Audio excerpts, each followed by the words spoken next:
and we'll go through the program as close as possible to the schedule that we have. We'd like to allow about an hour, 30 minutes for each team to have Q&A from some of the judges, and really trying to address, what you guys have learned and why you made certain choices along the way that weren't clear from our view of the presentation. And then we'll send the target coordinates by email at the end of the Q&A, and everybody else will take about a half an hour break while the UMat team enters the coordinates into their program. And Benoit and the UIS team will get the right information to start the query to download the interfaces. And then on the hour, we'll then start with the test itself. Any questions? Any comments?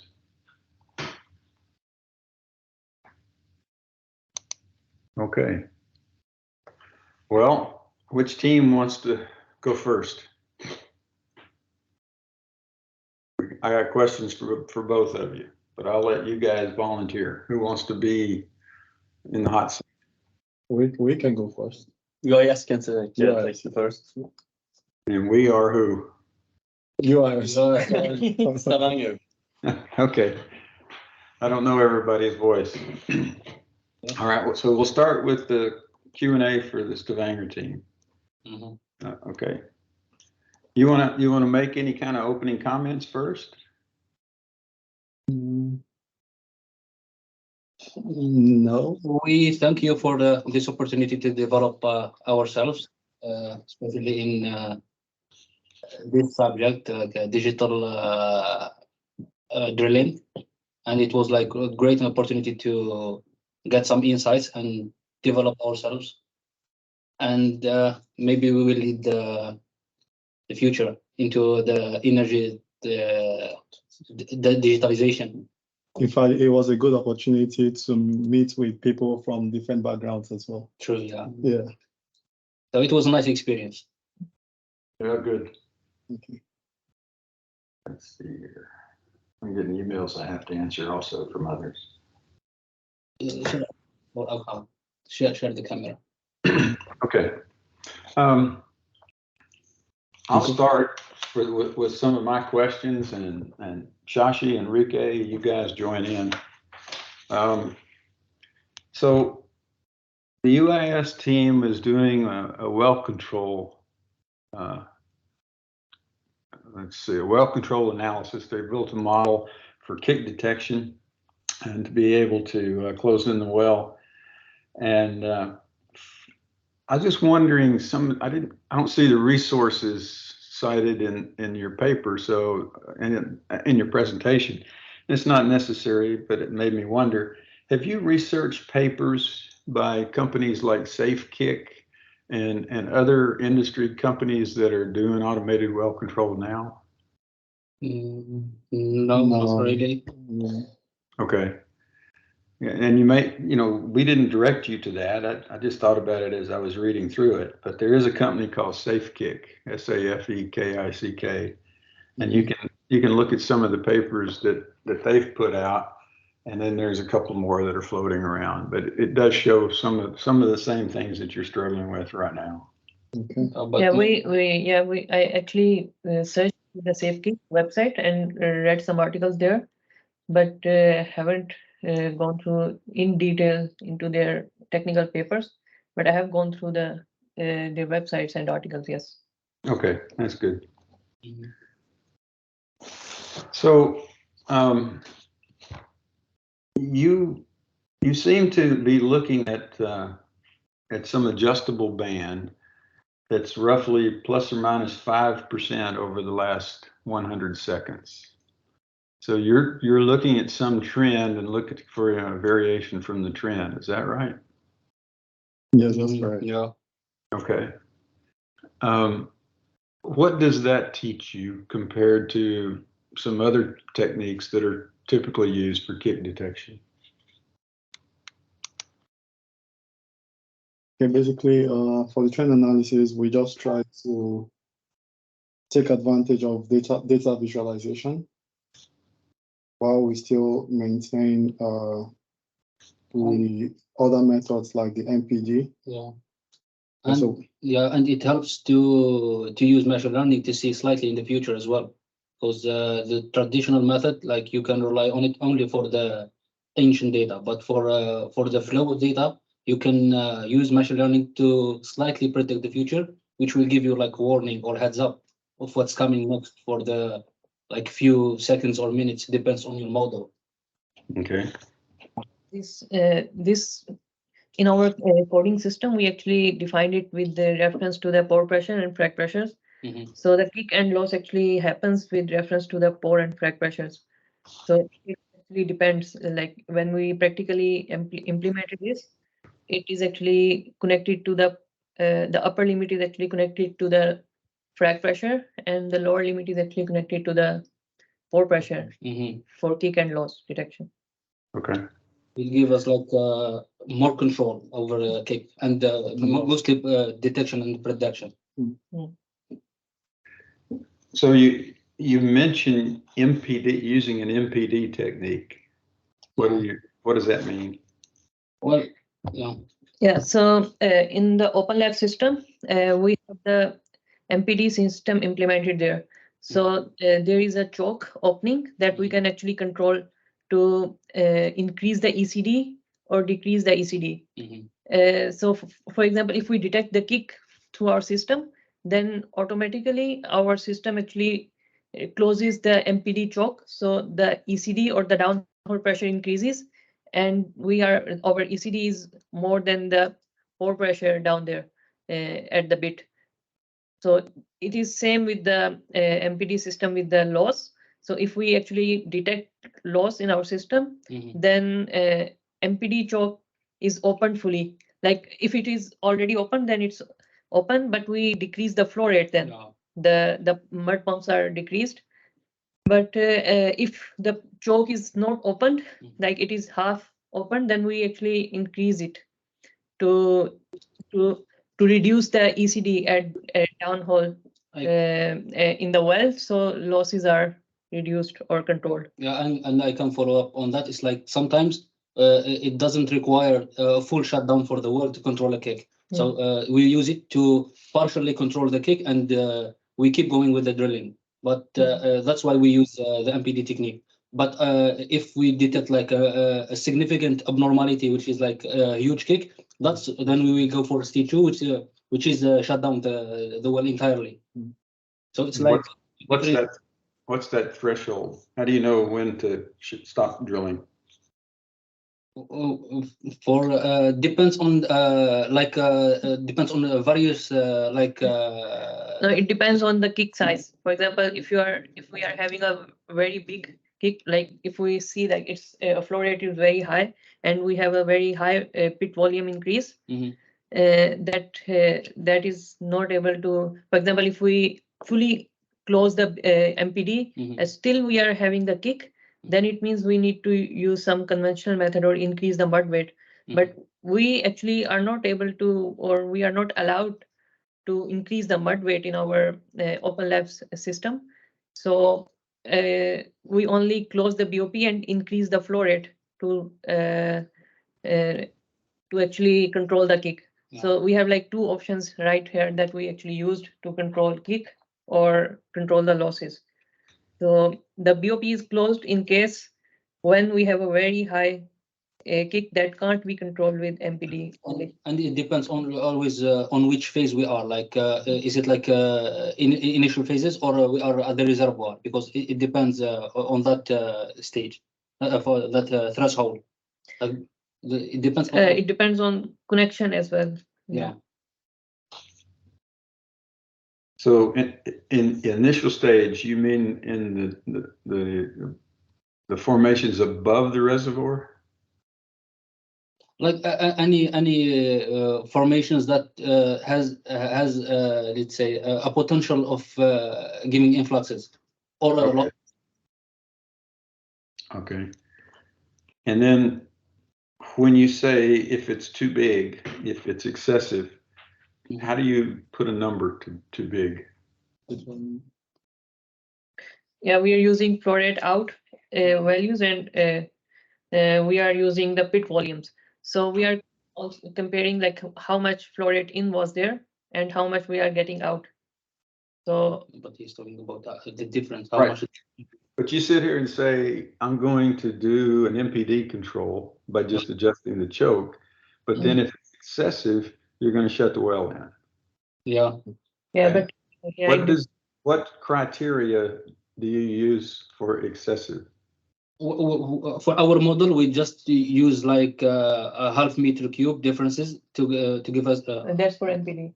Yeah, that's for Yeah, that's for only NPD. So, but for the BOP, if we want to close the BOP, how much? so if we don't close the BOP, if like kick is very high, for example, if somehow our system is not able to control the kick using MPD, then the BOP is closed automatically before the simulation actually aborted or it crashes.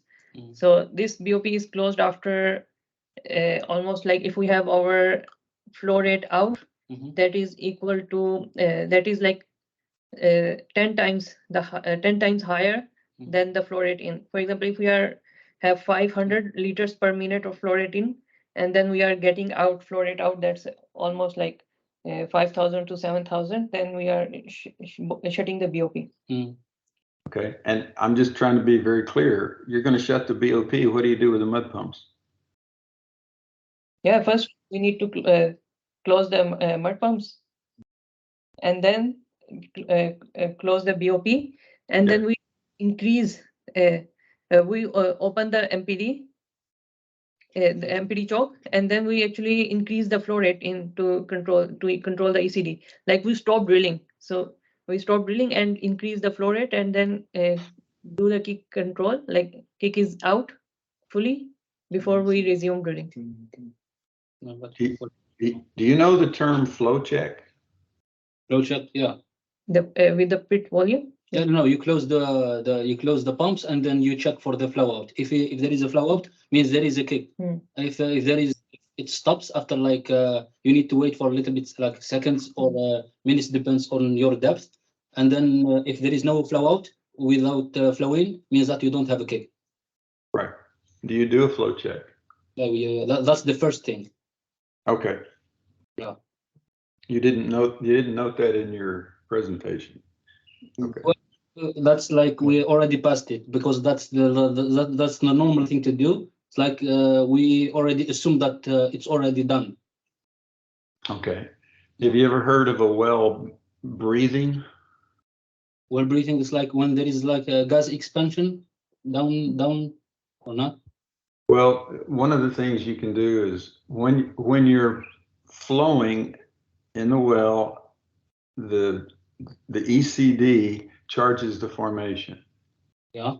Right. So some of that flow is going into the formation until things balance. Yeah. When you turn the pumps off, ECD drops, right? And so that fluid that went into the formation will just come back into the well bore. Yeah. And so it'll flow back in like it's ballooning is another term that you'll hear, ballooning. So you're inflating this balloon, and when you stop pumping, the balloon deflates and sends some fluid out the top. So when you immediately after you shut the pumps off, you may see a flow out, but you'll see it slow down and stop. Yeah. Okay. Can I ask you for the time of that phenomena? Oh, seconds. Seconds. You know, a minute maybe, something like that. So any flow out after 1 minute means that there is a kick, right? Yeah, most likely. I mean, if it's flowing quickly, you know, right?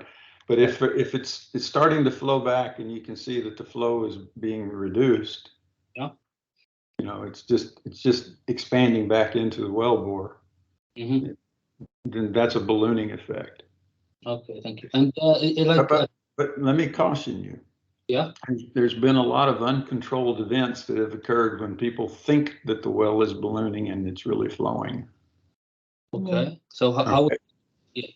So I want you, after this session, your follow-up would be to look at some of those situations so that if you do deal with ballooning, make sure you know that it's ballooning and not flowing. Okay. Thank you. This is not so much evaluating your presentation right here.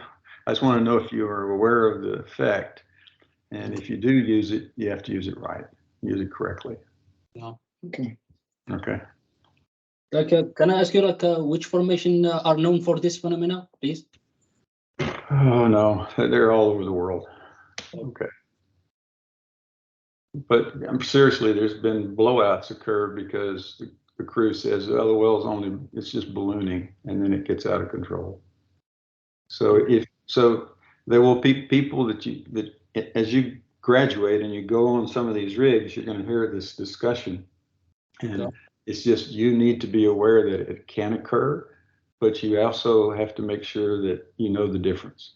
Yeah, but I think it's better to assume that it's a kick and you find it's a ballooning and not the.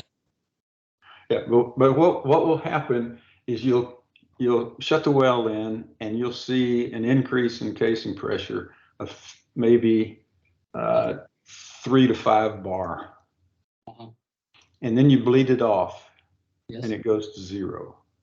Means that it's and then it charges up again, but it's that small amount of pressure, and so you're going 3 to 5 bar, and maybe if you keep doing this, you're wasting a whole lot of time. So people say, well, the well's just ballooning, so we're just going to keep on drilling. And so, the better approach is maybe if you do decide to keep drilling, drill one stand, close the well in, and see what's going on, right? But there's some techniques that you need to be aware of. And your company should be teaching you that in the future, but if not, go read a book and you can teach your company. Sure. Okay. Thank you. Shashi, Enrique, you got any questions? You want me to keep going? I got a few. Hey everyone, this is Shashi here. Welcome to the competition. Looking forward to your demonstration. Got a few questions. So in your model, you use 1 Hertz data, right? This is surface data, I guess, pump pressure, standpipe pressure. What can you, or did you think about, or can you talk about what if it's no longer 1 Hertz, it's less than 1 Hertz, or maybe you're getting more than 1 Hertz? Would that help doing a better job detecting kicks? 1 second. Can you repeat that? What did you mean? 1 second? What? Yeah, I think your input data you're getting is 1 Hertz, right? So what if you have an opportunity to get more than 1 Hertz, or the rig can't provide 1 Hertz, it's more like 0.2 Hertz? How would that affect your kick detection algorithm? No, I think it's we actually are running the while loops depending on 1 Hertz, and we just need to adjust a little bit, like 2 or 3 things to get like more data with more resolution. So it's not a very big deal. Like I think it's much better that we get like more Hertz, like if we are like 0.1 seconds or in milliseconds, that's very good. But for now, we are using 1 second. And our other code, like the loops, are actually dependent on this one. So this is just to mitigate the criteria that we are not detecting the kick, like the false detection of kick. So we are pretty confirmed that it's kick, then we take action. That's why. So it's more like a simulated kick. That's why we have some problems there. So we need to be sure that it's kick. That's why we need a little bit of time to get the values and then to detect and confirm kick. And actually, it's like the more Hertz we get, the better, but depends on your hardware. because you if you get more hertz, it means that you get more data, and your model requires like more hardware to treat that data and analyze it.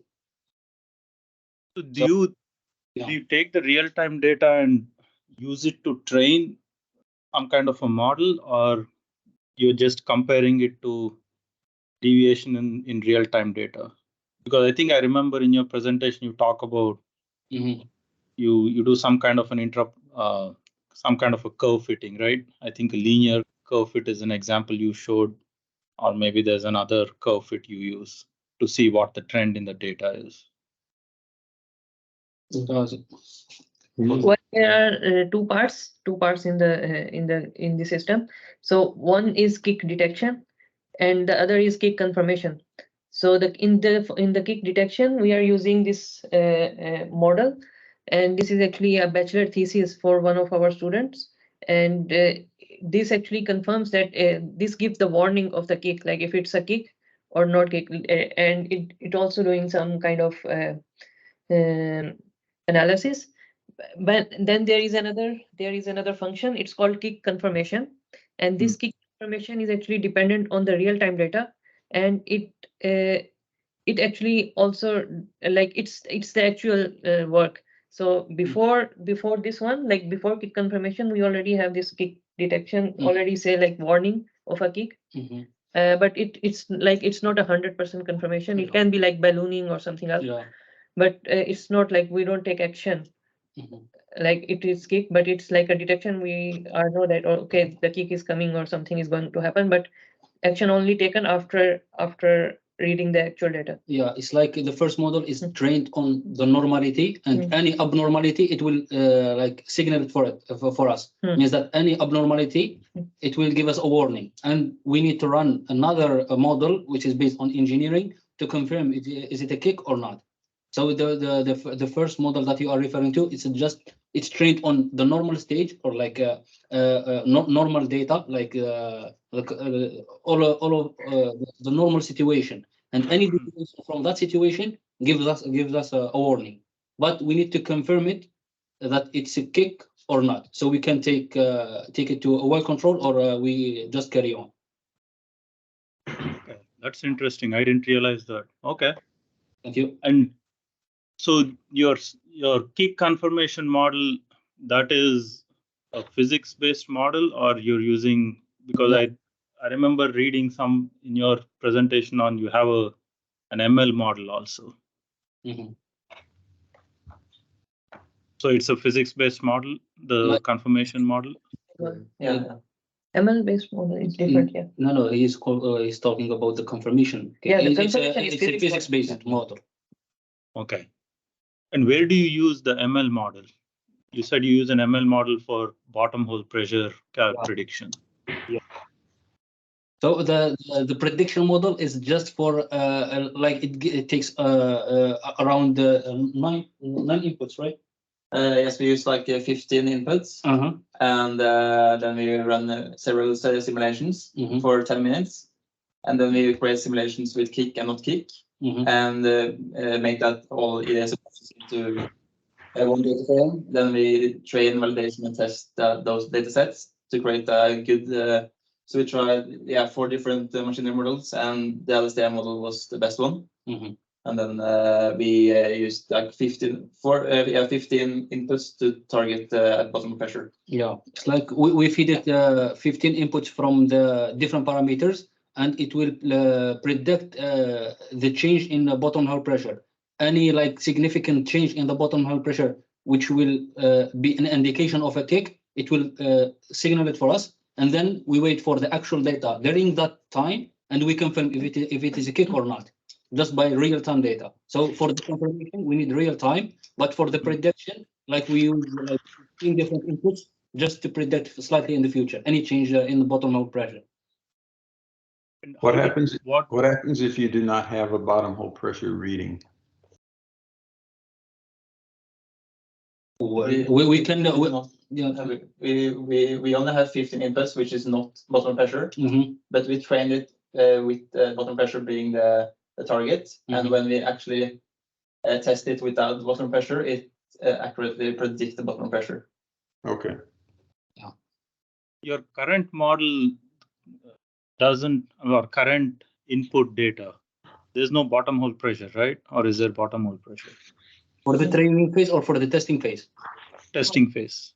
There is no For the bottom. testing, no, we don't We don't have have. a pressure as a But for the training, we need it. Okay. So what data did you use for the training? Is it past wells, or where did you get the data from? Can you go Sorry? again? Where you got the data? For the training, for the model training, you said you used data, right? What data did you use? We used the data from the OpenLab simulator and just made one configuration and then ran 500 different simulations. Yeah. With random numbers on flow rate, RPM, weight on bit, and a couple more, and with different sizes of the kick.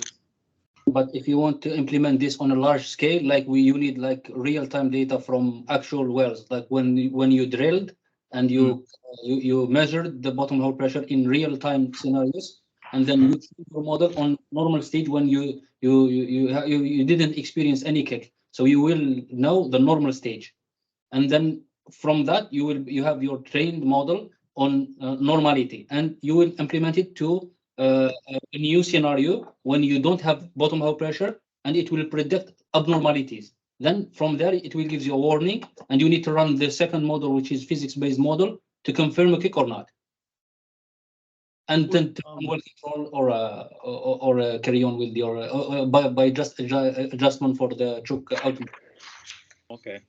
And the ML model, I understand you're training it on data.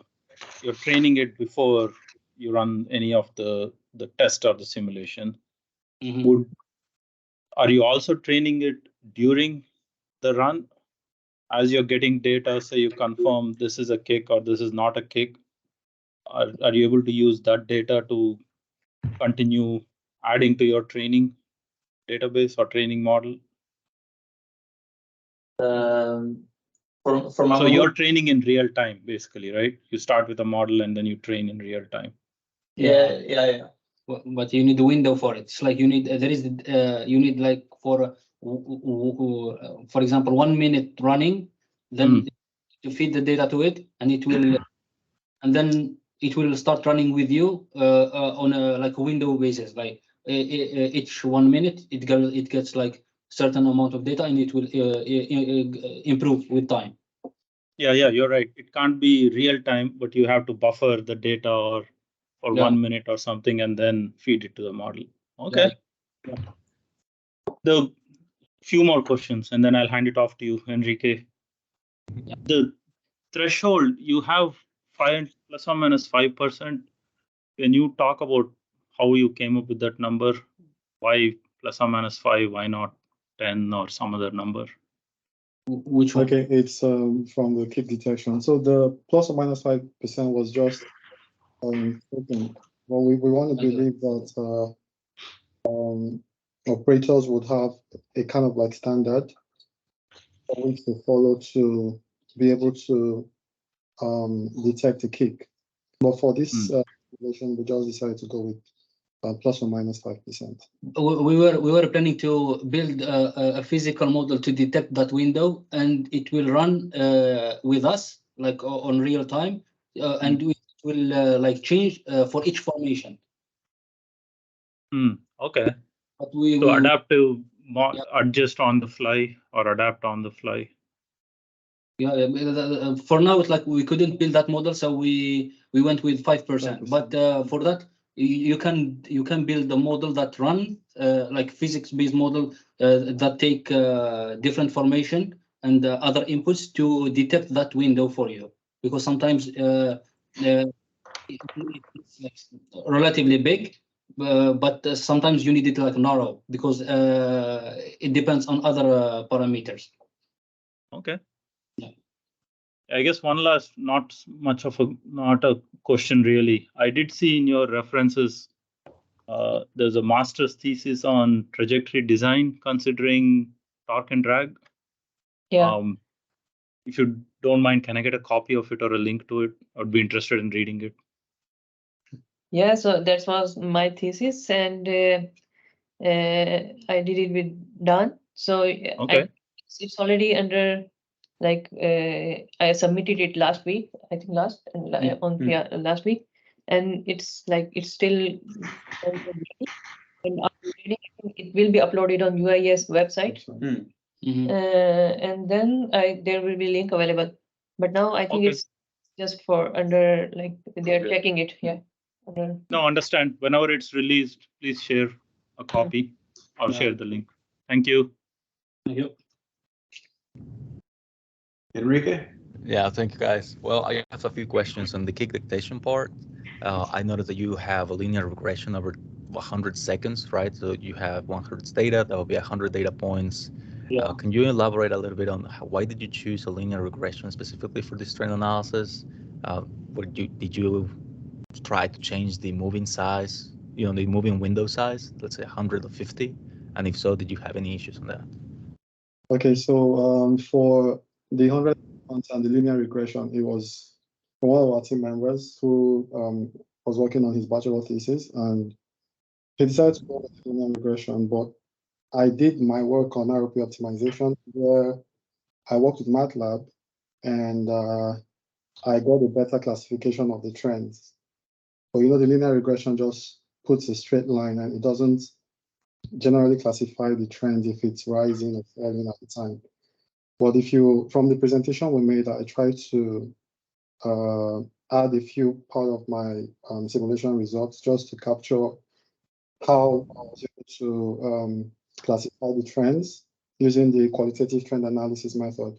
And I think changing the window, it won't have that significant impact, but as long as you are running good hardware, because if it starts the analysis after registering the 100 point, because if you reduce it to like 50 points, you will get your results like fast, but you need to if you have like a better hardware, you can like register for 200 points and run it, and it will give you like the output immediately. So we selected the 100 point just like for our hardwares, because you need to register the points and then analyze them. I see. Okay. Oh, very interesting. Did you do any sensitivity analysis on the window size?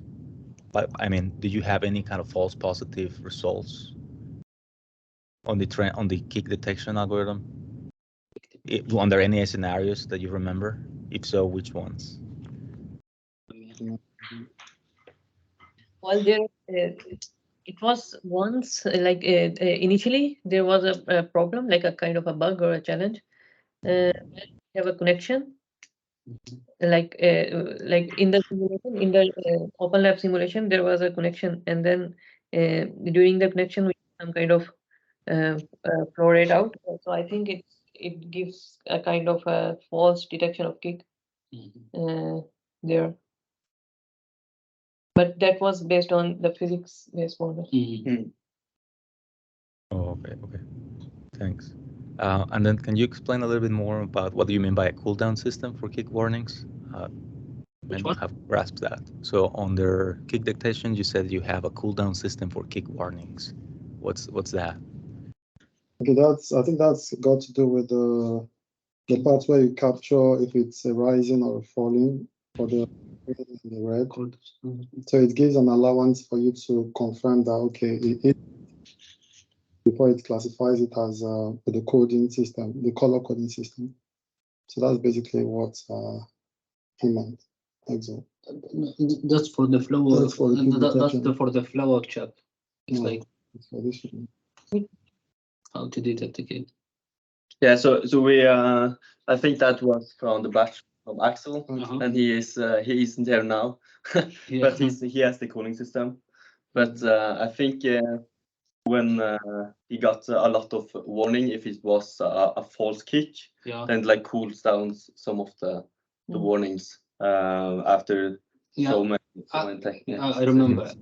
Remember he explained it like during going out of that window, because again, like that 5% window that we talked about, like sometimes the trend goes out of it and it gives a warning, but it will adjust itself immediately after and go within. So if it goes out and there is a cooldown, like even if it is before signal, like give a signal that it's a kick, it will wait a little bit. If it went back to that window, means that it was like just abnormality regarding other stuff. But if it exit that window and it stayed out for long enough, it will give a warning. So that's just to avoid any deviation from that window for a short time. Like if there is a deviation for a short time, it won't give the warning. But if there is a deviation and it kept like going out of that window, and then it will give the warning. So that's just to avoid a lot of warnings. I see. Gotcha. So you are basically taking a smoothing average of some kind of the results on the predictions, right? And you have like more than 5, and you keep the red warning and so on. If you manage to build that model that will adjust that window for us, it won't this code down system, because you will have a window based on your formation, which will be like good enough to warn you. But since we already fixed it, we needed this code down system just to avoid a lot of false warnings. Okay, gotcha. Thank you. And then lastly, just perhaps one more question on the kick confirmation part. Can you elaborate on why an LSTM model was the best one? You know, what kind of metric do you use to compare them on the sensitivity analysis? Well, I can. He can help better, but I can give you like a hint, because I think LSTM model, it focuses on all the range of data, but focuses more on the latest data, which will have like significant impact on any change. So because it's long short-term memory model, it's a normal, as you know. So it will give an importance for all of the data that you registered, but mostly for the recent data, which will have like a major impact on the any deviation from the normality to any abnormality. Is that right? Yes. And also for the supervised models as random forest and so on, the model tended to be a little bit too sensitive. It was like 3 kicks before the actual kick happened, and it was very you can trust the model. So that was the model actually the kick when the kick was happened, and was good to like filter out the noise from before that. I hope that's answered the question. Yeah, it does. Thanks. Yeah, of course. Well, it has the recurrency there built in. Are you applying the LSTM model on a moving window of time, or did you say you applying from the very beginning through all the data, or only the last 100 points as well? So I run with a sequence length of 50 seconds. Just run for the next second, and then last 50 seconds, and then to the next second again. 50-second window. Yeah. So 50 seconds. Okay, awesome. Thanks. And then what was the size of the model? Can you talk a little bit more about, you know, the number of layers that you use, how many total neurons it had? Well, first we used a lot of data just to decide which model is best, and we used like about more than 180,000. Right? Yeah, we had like 300,000 of data and 500 simulations, and each one is 600 time steps. And then we split the data into 3 different methods just to see like which split is making the least bias. And then we made it into the 4 different machine learning models, and from that we obtained on a completely new unmanned unseen test data, and from that we chose so that the LSTM model was the best. Yeah. Nice. Okay. And what was the size of that neural network in terms of number of layers and number of neurons? For neurons, we tried a lot of models that we couldn't keep track, but I think the one that we are using is like with the 15 inputs and 1 output, and I think three or 4 layers. 3 layers. 3 layers. Yeah. Okay, gotcha. Awesome. Like random forest first, and then we kept changing stuff. So we ended up with the improved one, but it's hard to remember how much layer we used. But it's like 15 inputs and 1 output. Gotcha. Yeah. So not a huge neural network per se, right? Okay. And what was the metric that you used to rank them? Was it accuracy? Do you remember? We used RMSE, MSE, and R2 score. No. MSE and R2. Okay. Thanks. Got it. Gotcha. I've got one final question. Yeah. I'd like for you to address the DWIS interface. You talked about some problems that you had with it, and hopefully you've solved those problems. Kind of give us an idea of what would make this better. Yeah, so basically, I worked with the DWIS for all this time. And initially it was very difficult to understand, and there is no anything like written, like how to do things there. So I had to learn everything from scratch. And so Benoit from the north, yeah, he actually helped a lot, and he trained us like how to use things there. So there were some parameters initially that we tried to control the simulation through DWIS in the open labs, but it was not available. For example, we can only change certain things using DWIS to the real-time simulation. Some of them are like flow rate in, we can change it, we can set RPM, we can change this velocity of the string, and there is one other thing like choke opening and BOP opening. So these were like improved ones. But initially when I started, there was only one input parameter that we can change, and I think it was the flow rate in. Yeah, that was one of the only thing. So we can't open the BOP, we can't close the BOP using DWIS. We can't control the MPD as well using the DWIS, but now we can. So, but there are other parameters as well that we were expecting, like we will be changing the mud pits, because it is possible to change the mud pits, like the mud weights, for example. Either we are using the mud from one of the pit or another pit, because different tanks has different different muds, like if it's 1.4 SG or 1.8 SG, so we can change to other one to control the kick. He means active tanks. Yeah, active tanks. So but so there were like a lot of improvements in the one, and there was one more thing that we tried using the Sparkle queries. I tried it with this one as well, and I was really close to creating a code that can actually automatically creates and detect the IDs for all these set parameters and reading parameters. And it's there are like certain bugs that I actually need to solve before it's ready, but it's not ready yet. So we will be using directly the node IDs from the DWIS for reading parameters and writing parameters. So it was very difficult. Yeah, we spent a lot of time on it. But if it have some kind of instructions, yeah, instruction manual or something, like a syntax, then it's very easier. We couldn't find like step by step. And there were a lot of errors as well, like crashes, and it was fixed by Benoit. Yeah. Okay, good. We're looking for a volunteer to write an outline of what that manual should look like. So anytime you want to help and join our committee, you're welcome. Thank you. That's not meant as a punishment. Okay. Anybody else have questions? Any questions from the team? Okay, that's very good. So we'll let you turn your camera off, and we'll switch to UMat.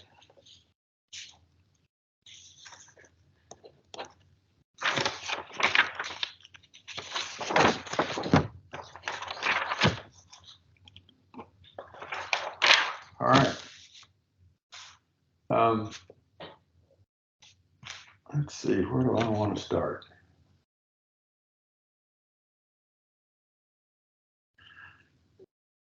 First of all, I'd like your opinion of how the work has proceeded.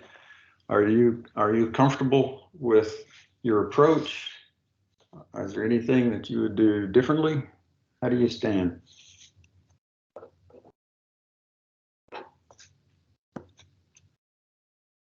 Yeah, hello. Yeah. Okay, please, could you kindly come again? Uh-huh. I would like your opinion of how the contest has gone for you guys. How has the program gone?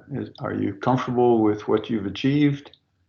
Is there anything that you would do differently? Yes, so we've been, for this particular, hello? Yeah, go ahead. Okay, yeah. So for this particular app that we've designed, we are very comfortable with the system and we are very confident in the system that is going to deliver. We've actually added a lot of functionalities to make it interesting to use and to be able to steer well to hit the target. And last year, due to some constraints, we couldn't achieve much, or we couldn't really get the luxury of time to complete the project. But this year, we've tried to work on our loose ends, and I think we are good at it. Okay, good, good. I had a question as I was reading through there. How often do you take a survey? Yeah, so we take it 10 feet, Sorry, but 10 feet at an interval of 10 feet. 10 feet? Yes. But what we actually did was that we've given the user the flexibility to determine the interval to take the survey. So if you want to take your survey in 20 feet, you just adjust it on the user interface and you're going to get the survey at every 20 feet. Okay. Okay. And do you look at any survey error? Do you assume that the survey is 100% correct? Yeah, you are very certain of that. Sorry, I missed your answer.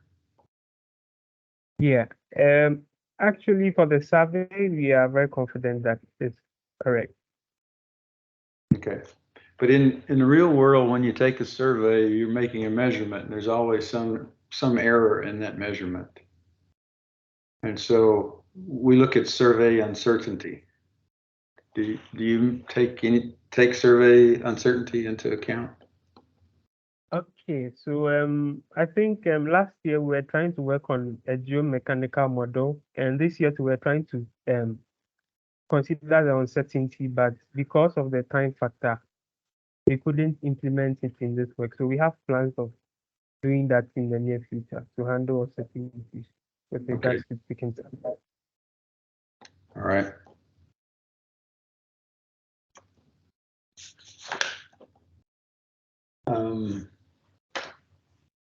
There are different methods of converting from measured depth to vertical depth, true vertical depth with your surveys. Certain interpretation or interpolation type of methods. And which ones did you look at and which ones did you choose and why? Okay, so for the interpolation techniques that we use to calculate the measured depth, we use about 6. That's the P shape, the Akima 1D, the spline cubic function, and I think we use several others. But you realize that among the option that we use to be able to get a wall profile, to get a profile that is that follows the build and the whole pattern, it was the cubic, the P-shape interpolator and the Akima 1D that was able to generate what we desired.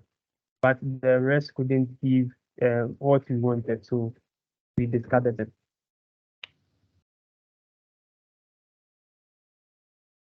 Okay.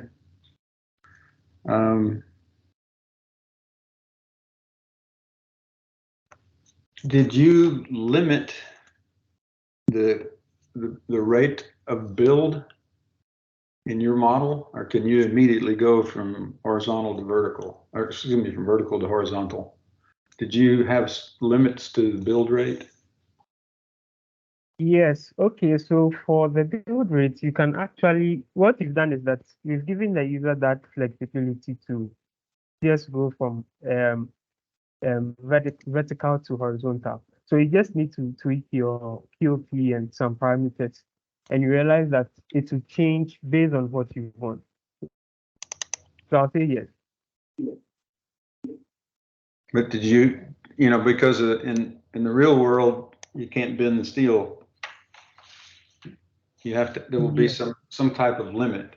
Do you have a limit in your model?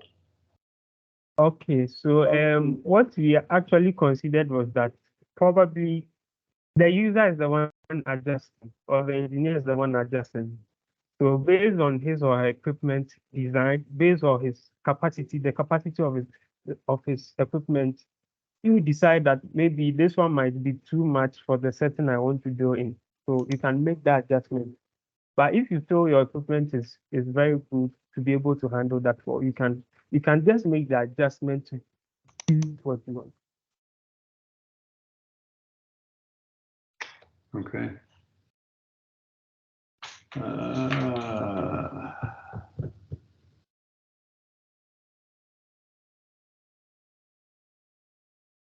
The difference between the plan and the actual, it's a very, very tight fit in the curves that I see. Is that normal? Yes.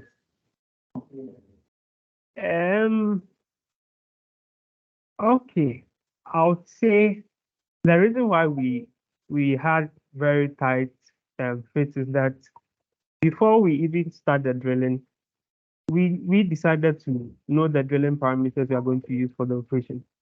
For example, if you have a 12-quarter PDC bit and you are drilling through a confined compressive strength of maybe 30,000, probably you need a weight on bit of about 50,000 to drill through such a formation. So we made sure that we covered or we maximized the operations by selecting the optimal or the right drilling parameters to use. That's why you see that is very tight. Okay. I would like for you to explain something that was in the email yesterday about how you choose which formations are the best place to build angle. Okay, so what we've done, our program is designed this way. So we have the autonomous part where the program is automatically going to build the wall profile, but then it considers the formation aggressiveness and the formation hardness. That's the formation hardness. So the point is that our program factors the hardness of the formation. We don't want to build in a soft formation to create a whole lot of problems. We want to build or we want to drop in a very stable formation or in a very competent formation so that we minimize drilling problems. So what happens is that when you feed in the data, it's going to look through your geological data and select the formations which is competent to build or drop in, and it's going to make sure that it initiates the kickoff over there. It initiates the build and it initiates the drop over there. That's great. It's really good. I got some more questions, but I'm going to let you guys jump in. Shashi? Yeah, thanks, Fred. Yeah, I have one question. Can you explain your steering model? How are you steering the bit? Okay. So for our steering model, what we actually did was that we decided to model the push the bit RSS system. We considered the system with 3 parts. So the intuition why we did that was that a push the bit 3 part system basically exerts some side force on the walls of the formation to cause a deviation. So we then decided that then we are going to represent those parts as forces. So instead of having 3 parts, we rather have 3 forces which are separated at an angle of 120 degrees from each other. So, for example, if we want to move left, then it means that if you want to move the bit to the left, then the part needs to exert the side force on the right part of the formation. So what we basically do is that we concentrate much force to the right side so that the left side will have a very minimal force so that we can actually move to the position that we want to do. And basically, that's how we modeled our system. And we actually use a minimization algorithm to know the force that should be exerted at each point during our drilling operation. And did you say you modeled the equivalent of 3 pads, so 3 forces 120 degrees apart? Yes, please, exactly. So at any given time, in reality, you're using all 3 pads. Yes. Okay.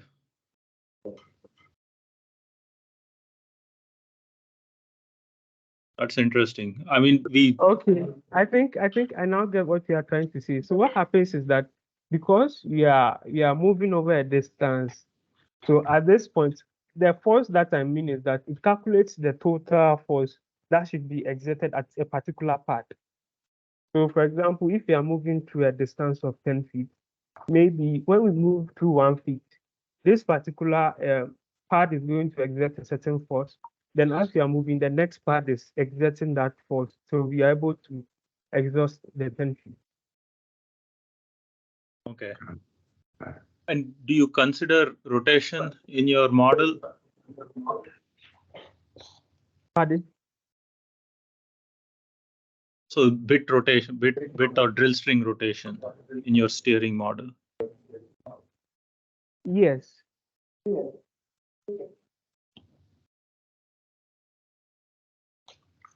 And how are you accounting for the rotation? Because if you're rotating, your pads are also rotating, correct? Or is it a stationary housing? Okay. So actually it's if it's rotating. But what we decided to do was that because we had a very short time to implement this, we needed to do a lot of so that's number one, that's the main reason why we decided to use the minimization algorithm. So that instead of just going through step by step, the minimization algorithm will just tell us that, oh, okay, for this length, we need to exert this force at this part, this force at this part, this force at this part. So we've actually not really sat down to consider the rotation in our work, but the minimization algorithm, gives us the force that we'll need to exert.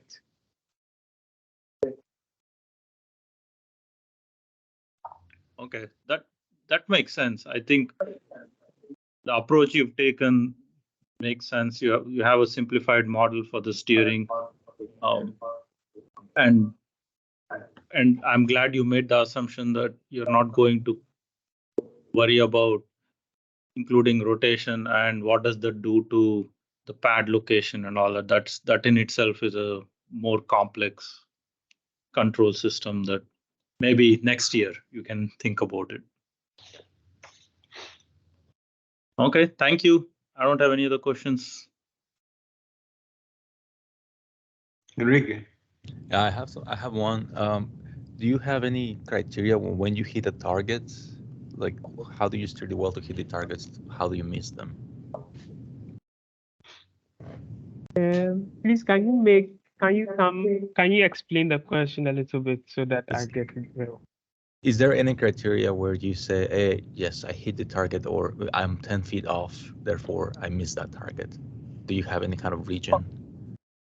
Okay, so what we did was that because of the time factor, we actually wanted to even have a session where you can see your deviation. So you see the deviation between the plan and the actual. So as it's going, you are getting real-time updates. So you don't even need to hit the target before you know that there's a deviation or not. But we couldn't implement it because of the timeline. I see. Oh, okay. Understood. Thanks. Can you comment a little bit more about how you're normalizing your torque and drag values for each pipe, for each drill pipe, when you're talking about the drill pipe selection?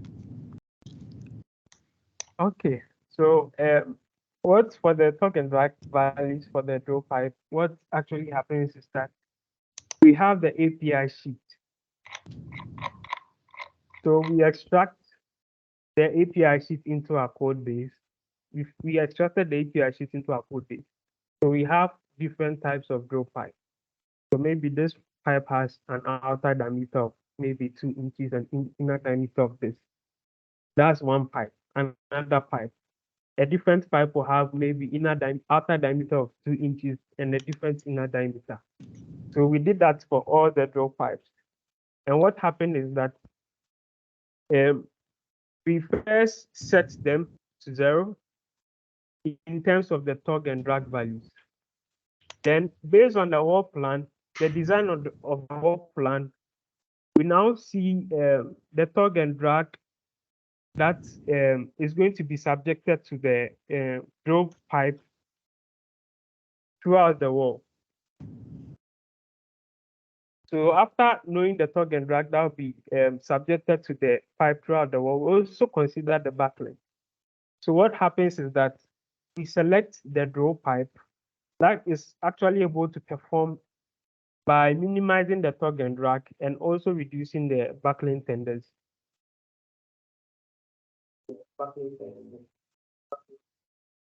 Okay, understood.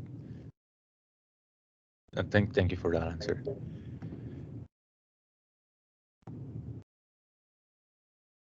Yeah, and in terms of lessons learned, I just wanted to hear from the team what kind of lessons learned do you have? Okay, so I think I don't know is it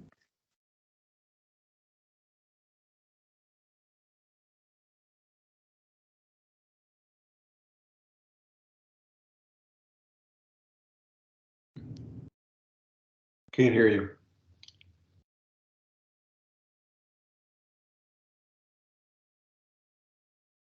Oh.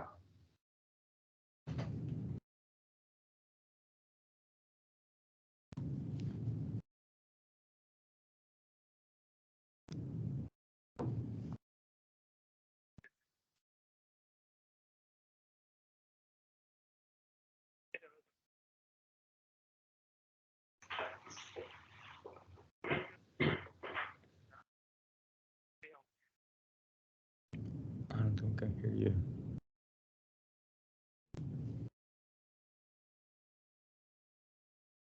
The video froze. Yeah.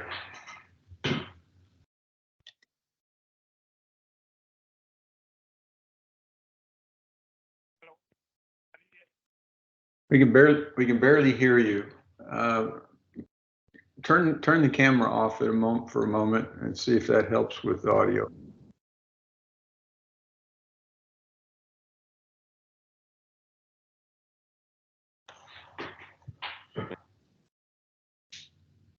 Well,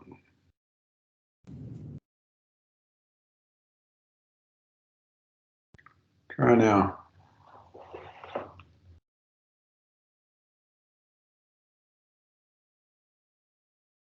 While we're waiting, Lee, do you have any questions?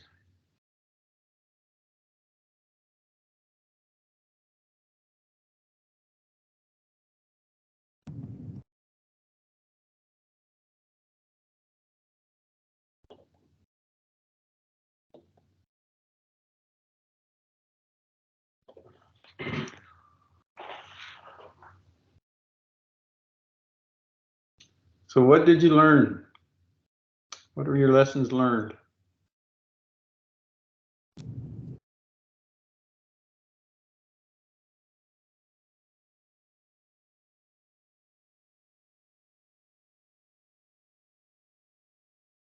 Right. So I've learned a lot of things this project concerning the well plan, the steering and the drill string. I've actually learned that in drilling it entails a lot of techniques and other stuff. Okay. What will you take with that information? How will you use that as you go forward?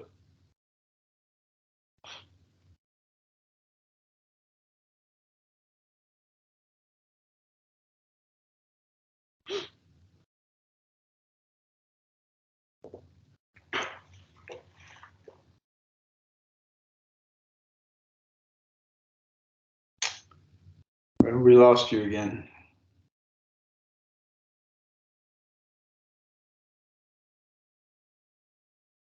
Okay. So it has helped me and during lectures I get much better understanding.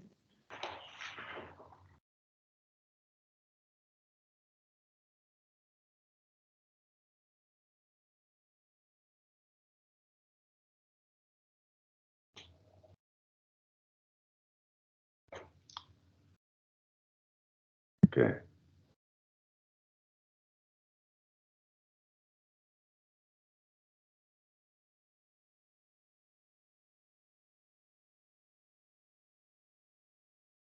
Yeah, hello. Yeah, so personally for me, I've learned to submit my work on time and during the work of the duration of the project, where to submit our work done. We're given deadline to submit our work. So personally for me, I've learned to submit my work on deadline better. Previously, it would take a while to submit my part, but now, though I've learned various other things such as research, and then I'm trying to understand the basics more. I've learned how to submit my work better, like on deadline better.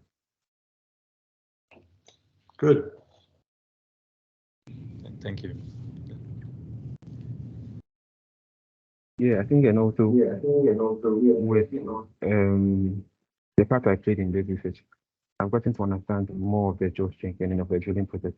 Mostly in class, some of the things we actually applied are not really taught in class. So time taking to do the research to understand all the principles and the lectures have been like really, really helpful. I now appreciate the drilling process more than before. Excellent.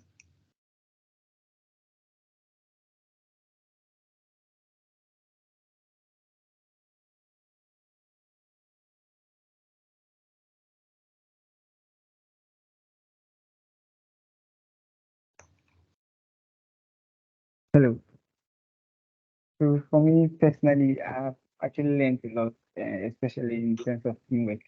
Being from a different background and having to work with other colleagues who have a totally different background and bringing ideas together and working towards a common goal. It has actually helped me how to persevere and go through some of the hard challenges that you might have to face during collaboration. Yeah. And I've actually learned a lot that it's not something that's fitting into myself. Yeah, in the petroleum industry, I've actually learned and how to do a lot like better research. Thank you.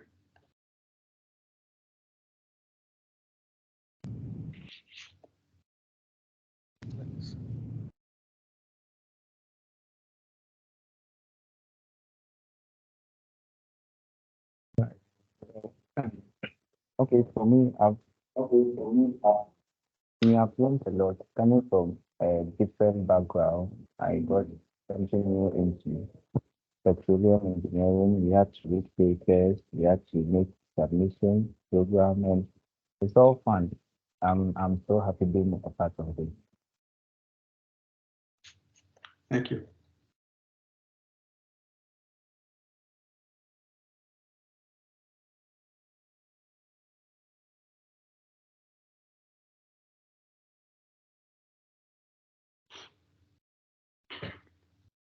Any more questions?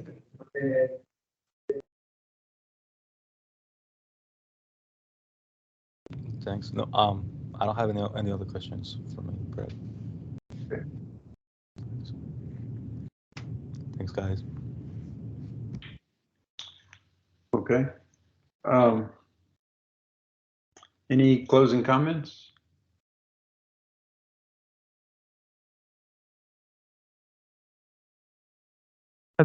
Please, can you? Is there Okay, anything you want to add?